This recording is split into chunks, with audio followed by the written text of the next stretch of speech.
इतनी साहसी और मेहनती महिला मैंने आज तक नहीं देखी। उसके घर के सामने एक तेज बहाव वाली नदी बहती थी, जिसकी वजह से उसका बेटा आरव हर दिन स्कूल नहीं जा पाता था।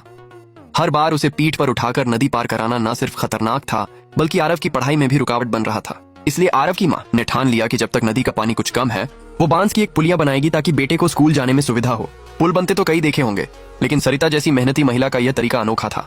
उसने पहले पहाड़ से बांस काटे और नदी की धारा का सहारा लेकर उन्हें किनारे तक पहुंचाया।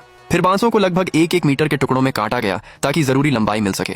इन टुकड़ों के दोनों सिरों पर खांचे बनाए गए ताकि उन्हें आसानी से जोड़ा जा सके। काम शुरू करने से पहले सरिता ने नदी की चौड़ाई नापी, जिससे पता चल सके कि कितने खंभों की जरूरत पड़ेगी। खंभे भी उन्हीं बांसों से बनाए गए। पहले एक बांस को जमीन में गड़े खांचे में फिट किया, फिर उसमें और बांसों को जोड़कर एक चौकोर फ्रेम तैयार किया। इस फ्रेम के ऊपर और बांसों की परत चढ़ाई गई ताकि एक मजबूत नींव बन सके। नदी के बीच में भी इसी तरह के खंभे बनाए गए। पहले से खींची हुई रस्सी के सहारे यह सुनिश्चित किया गया कि सब खंभे सीध में रहें ताकि पुल संतुलित और मजबूत बने। सभी खंभों के बनने के बाद सरिता ने स्थानीय रूप से उपलब्ध नदी के पत्थरों से इन खंभों को भर दिया, जिससे उनकी मजबूती और भार सहने की क्षमता बढ़ गई। अब बारी थी पुल के फर्श की। लंबे बांसों को 2 खंभों के बीच रखा गया, जिससे फर्श का ढांचा बन सके। बांसों को लोहे की तारों से बांधा गया और बीच में एक और बांस जोड़कर उसे और मजबूती दी गई। फिर पहले से काटे गए बांस की चपटियों को फ्रेम पर बिछाया गया और स्क्रू की मदद से फिक्स कर दिया गया। इस तरह पुल की सतह तैयार हो गई, मजबूत और टिकाऊ।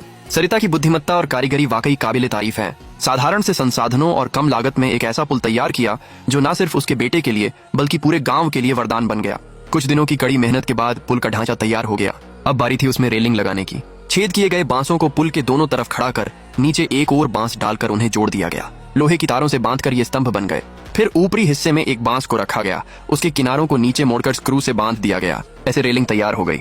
इसी प्रक्रिया को दोहराकर पुल पर हर कुछ दूरी पर रेलिंग लगाई गई। आखिर में दोनों तरफ की रेलिंग को लंबाई में जोड़ दिया गया। लगभग 1 महीने की कड़ी मेहनत के बाद सरिता ने एक ऐसा बांस का पुल बना दिया जो उसके बेटे आरव के भविष्य को उज्जवल करने वाला था और गांव वालों के लिए एक सुविधा बन गया।